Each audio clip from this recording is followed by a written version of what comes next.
கூப்பிடும்போது கோபமாக வருமேன்னு நான் சுறுசுறுப்பாக இருந்துட்டேன் முன்னாடியே. இவர் அப்படி கேட்டோடனே, எங்கே இருக்கேன் நான், என்னாச்சு ஸ்கூலுக்கா அப்படின்னு.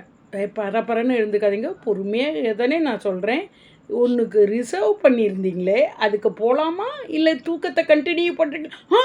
மணி என்ன, மணி இவ்வளோ ஆயிடுச்சா, வா அப்படின்னு சாப்பிட்டுட்டு குருன்னு கிளம்பினார். கரெக்டாக 2:55க்குலாம் தேட்டரில் இருந்தோம். எதுக்கு 3:15 படத்துக்கு பக்கத்துலே. அதான் நான் சொல்லுவேன், எதுக்கு பரப்பரன்னு வரீங்க, ஒரு காசின்னு போனால் கூட என்ன, 3:10க்கு தேட்டரில் நுழையிற மாதிரி கூட நுழையலாம்ல. அதான் ரிசர்வ் பண்ணி வாங்கிட்டோம்ல. அந்த காலம் மாதிரி முட்டி மோதிண்டா போய் டிக்கெட்டு வாங்கணும், கேட்க மாட்டாருங்க. ஒரு பர்ஃபெக்ட் பலராமன். இப்போ படத்துக்கு வரேன். என்ன படம் நான் சொன்னோன்னே தெரிஞ்சுக்கோங்க. ஹீரோயின் ஹீரோ எல்லாமே என்னது, என்ன மனிதன்.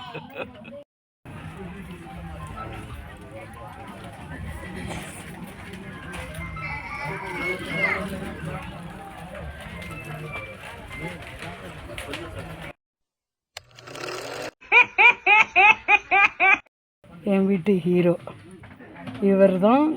சினிமாவை என்னை கூட்டிகிட்டு வந்து என்னை கெடுக்கிறார், கெடுத்து விட்டு சினிமாவுக்கு கூட்டி கொண்டு வருகிறார். என்ன மனிதன்.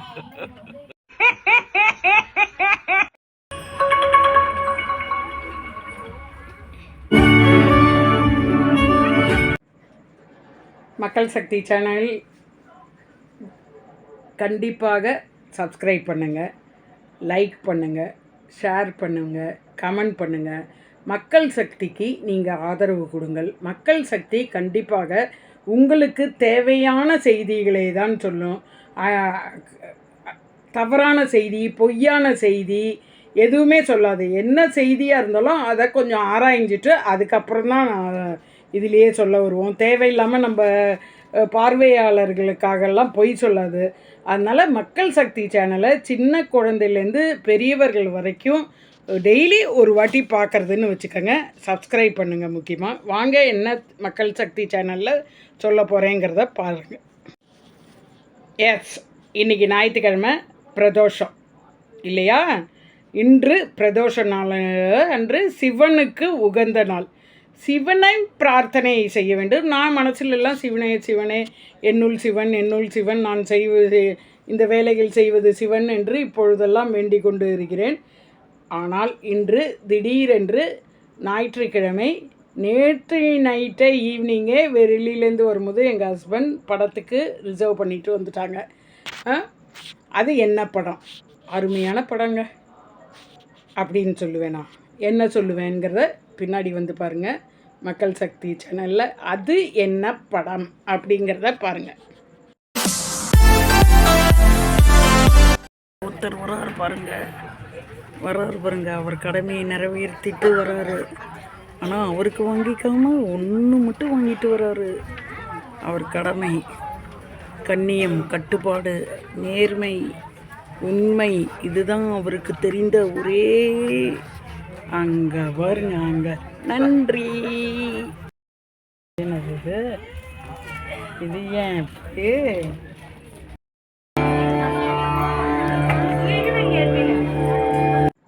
ஆமாங்க, இவங்க பெரிய நடிகை.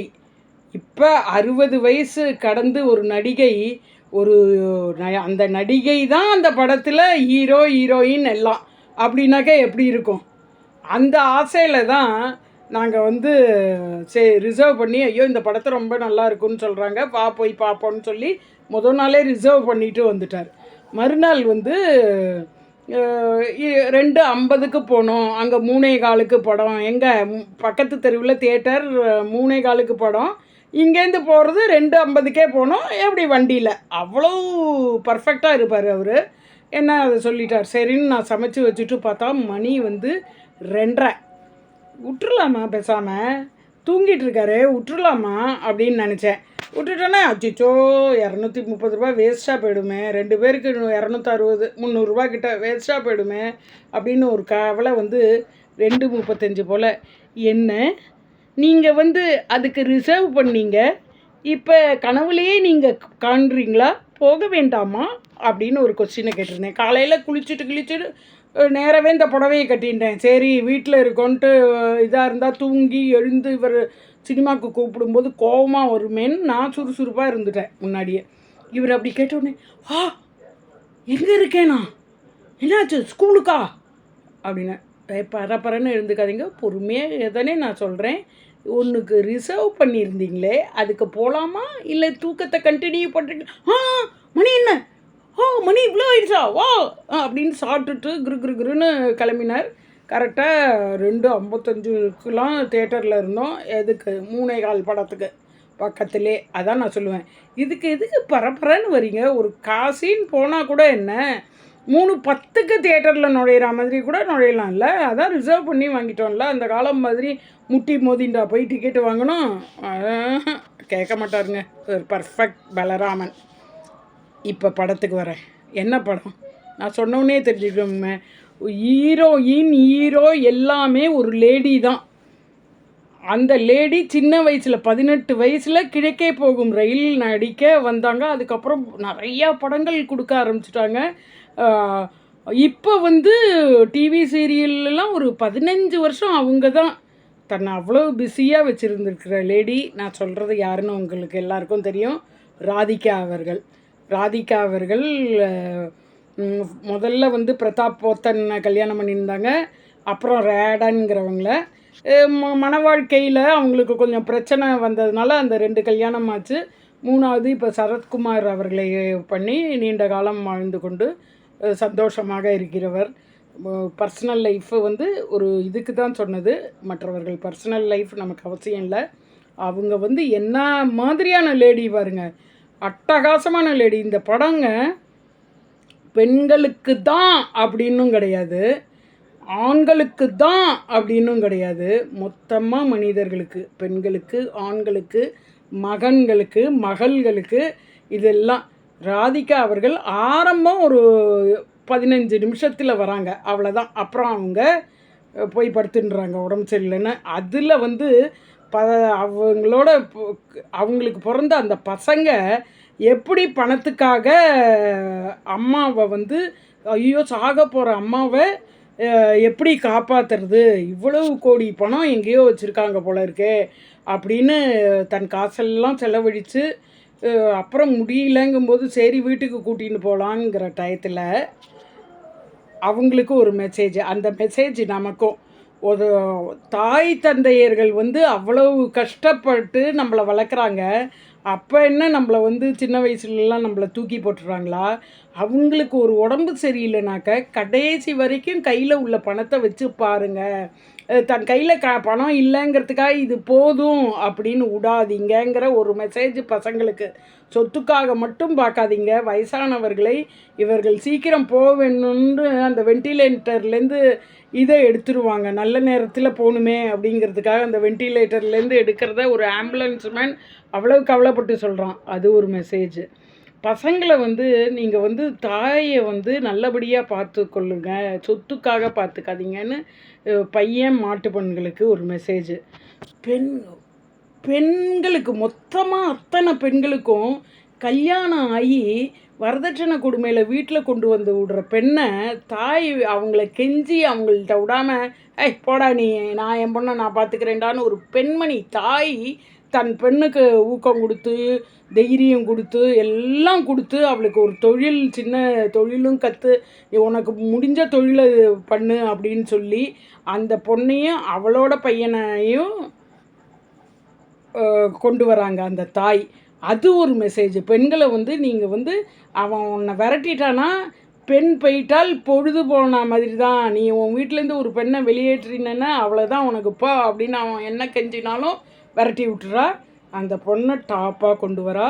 அவளுக்கு இருந்த சொத்தை எவ்வளவு முடியாமல் இருந்ததுனால அத்தனை செலவு பண்ணி பசங்க ஹாஸ்பிட்டலில் சேர்த்து வேண்டாங்கும்போது, ஐயோ இனிமேல் போகிறோம் நம்ம காசை செலவழிக்க வேண்டாங்கும்போது டாக்டர்ஸ் அறிவுரைகளை சொல்லி, டாக்டர்ஸ் கொஞ்சம் இதை ட்ரை பண்ணால் முடியும் அப்படின்னு சொல்லி கடவுளோட அருள் இருந்து அவள் பிழைச்சி வந்ததுக்கப்புறம் அந்த சொத்தெல்லாம் தன் மருமகளுக்கெல்லாம் கொடுத்து தன் பெண்ணை கல்யாணம் ஆகாமல் இருக்கிற ஒரு ஆண் அவளுக்கு ஹெல்ப் பண்ணிட்டு இருந்தவொடனே தன் பெண்ணை வந்து கேட்டு நீ இன்னொரு கல்யாணம் பண்ணிக்கோ அப்படின்னு சொல்லி அந்த பெண்ணோட பேரனையும் வந்து உங்கள் அம்மா கல்யாணம் பண்ணலாமா அப்படின்னோடனே அந்த குழந்தை யார் மாப்பிள்ளை சொல்லு அப்படின்ட்டு சொல்லி அந்த கல்யாணம் ஆகாமல் இருக்கிற பையனுக்கு அந்த பொண்ணை மறுமணம் பண்ணுறாங்க. ஸோ மறுமணம் தப்பு இல்லை அப்படிங்கிற ஒரு நல்ல கான்செப்ட். 60 வயசு தாய் கிழவின்னு படத்துக்கு பேர் வச்சது அவ்வளவு சூப்பர். 60 வயசுக்காரி அவள் காலம் ஃபுல்லாக சம்பாதிக்கிறா. அந்த கிராமமே அவளுக்கு வந்து கடன்பட்டு கிடக்கு. அதில் வசூல்லாம் செய்கிறா. வேணுங்கிறவங்களுக்கெல்லாம் பணம் வந்து கடனுக்கு கொடுத்து அதில் வசூல் செஞ்சு நல்ல மாதிரியாக கிராமத்தில் இருக்கா. கிராமமே ஐயோ இவளுக்கு திருப்பி பணம் கொடுக்கணுமே, இவள் செத்து போயிடணும்னு நினைக்கிறது. ஆனால் அவள் வந்ததுக்கப்புறம் எல்லாம் வாய முடிண்டு ஜாலியாகி எல்லாம் பணத்தையும் கொடுக்குறது. அவள் தான் சம்பாதிச்சு கஷ்டப்பட்டு சம்பாதிச்சதுனால தான் என் பேரில் வீடு பவுனுத்தாய் இல்லம்னு அட்டகாசமாக ராதிகா அவர்கள் அட்டகாசம். வந்தாலும் 45 மினிட்ஸ் தான் வந்தால் படம் 2.5 மணி நேரம். ராதிகா அவர்கள் பேசினது ஒரு 45 மினிட்ஸ் கூட இருக்காது. அனைவரும் பார்க்கணுங்க. நல்ல கும்பல் இருந்தது. அனைவரும் பார்க்கணும். பெண்களையும் கூட்டிகிட்டு போங்க, பசங்களையும் கூட்டிகிட்டு போங்க. எல்லோரும் குடும்பத்தோடு உட்காந்து பார்க்குற படம் எஸ்கே சிவகார்த்திகேயன் ப்ரொடக்ஷனா. அவர் வந்து தன்னுடைய ஃப்ரெண்டு, யாருக்கு இவ்வளோ மனசு வரும், கதை எழுத சொல்லி டைரக்ட் பண்ண சொல்லி நான் காசு போட்டு வாங்கிக்கிறேன்ட்டு அவர் வாங்கி எல்லாம் அட்டகாசங்க. ஒவ்வொன்றும் அதில் மனித நேயம் அத்தனையும் இருக்குது. படம் எடுக்கிறவரோட மனித நேயம், டைரக்ஷன் பண்ணுறவரோட மனித நேயம், ப்ரொடக்ஷனோட சிவகார்த்திகேயனோட மனித நேயம், இந்த ராதிகா இந்த படத்தில் எப்படி நடிக்கிறாங்க, அவங்க நடிப்பில் வர அந்த நீதி என்னங்கிறத பார்த்தா அட்டகாசம் படம். நீங்கள் கண்டிப்பாக எல்லோரும் 2 வாட்டி பார்க்கலாம் புரியலன்னா.